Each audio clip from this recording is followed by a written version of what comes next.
Hi friends, welcome to RevForce. Please do subscribe my channel to get instantly updated with the bike reviews I'm providing with. And in today's video, I'm going to review the Yamaha R15 version 3. And the Yamaha R15 has been one of the best 150cc performance bikes in India ever since its launch in the year 2008. And the R15 version 3 has got some good upgrades and it has got a whole new look when compared to its previous version. Well, let's find out if the upgrades are really worth the money.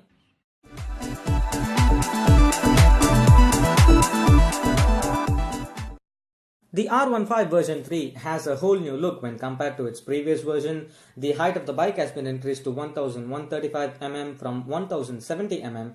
The seat height and also the length of the bike has been increased in the version 3.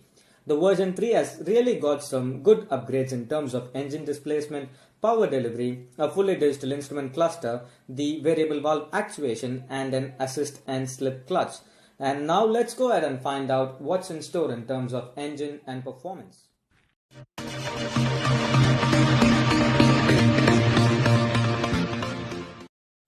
The R15 version 3 has an engine displacement of 155cc and it is higher than the version 2 which has a displacement of 149cc. It is the same liquid-cooled 4-stroke 6-speed transmission gearbox and it produces a maximum power of 19 bhp at 10,000 rpm and 15 Nm of torque at 8,500 rpm.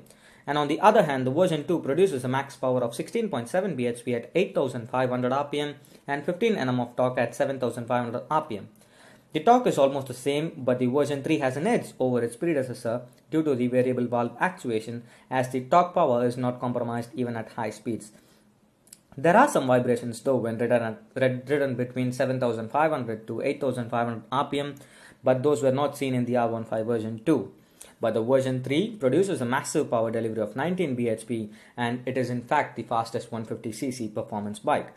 The assist and slip clutch though is a valuable upgrade that the version 3 has got, and it has a whole new exhaust and the sound produced at high speeds is phenomenal and I'm loving it.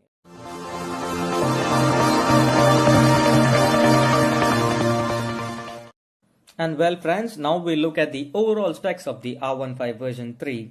And the version 3 has a fully digital instrument cluster and it's unlike its predecessor which has a digital analog meter console. And the instrument cluster, it looks cool and it looks amazing and I'm loving it. The fuel tank capacity has also been reduced by a liter and it has a capacity of 11 liters. The front telescopic forks are almost the same in both the versions, whereas the rear suspension is a swing arm link type and it gives good comfort both to the rider and the pillion.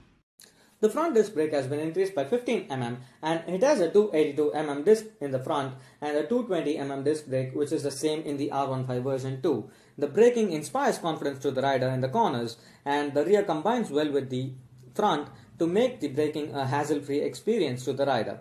But surely it lacks the ABS though. It has an all-LED headlight and the LED tail light too is quite impressive. And the winkers are the same that we had in the version 2 and the seat height has been increased to 815 mm and the pillion seat's height has surely been decreased when compared to the version 2 as it was way taller. It has a tubeless 100/80 front tire and 140/70 rear tire which is quite better when compared to the previous version which has a 90/80 and 130/70 front and rear tires. It gives good road grip and gives great confidence to the rider especially at the corners. The foot pegs are quite decent and it gives a good grip to the rider, and overall both the version 3 and version 2 give great ride quality and inspires confidence to the rider especially at the corner.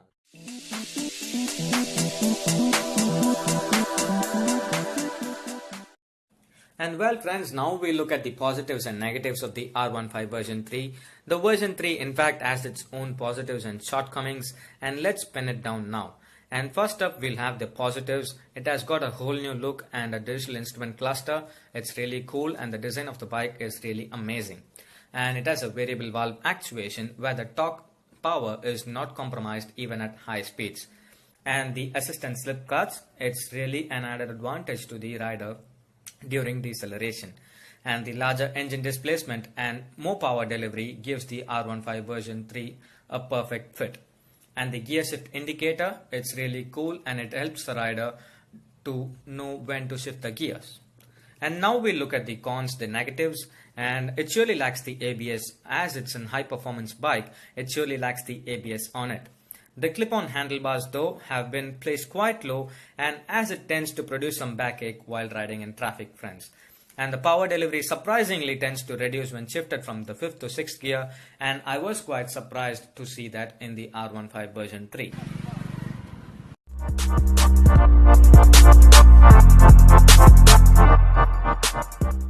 And friends, now we have come to the final segment of the video, the verdict. And the R15 version 3 has certainly grabbed the eyes of the bike lovers, and with its astonishing design and a whole new look. It costs 8,000 rupees higher than the version 2, and the ex-showroom price is 1.33 lakh rupees. But is it worth the buy? It in fact has its own shortcomings with the lack of ABS and top-end power delivery, but the added features like the fully digital instrument cluster, more power delivery, the VVA, which is the variable valve actuation, the assistant slip clutch, and the looks of the bike surely makes it worth the buy. And in fact, friends, it is currently the fastest 150cc machine in the country. And this concludes our review, and let's get engaged in the upcoming video. And thank you so much for watching my video. Please do subscribe my channel and hit the like button. Thank you. Bye bye.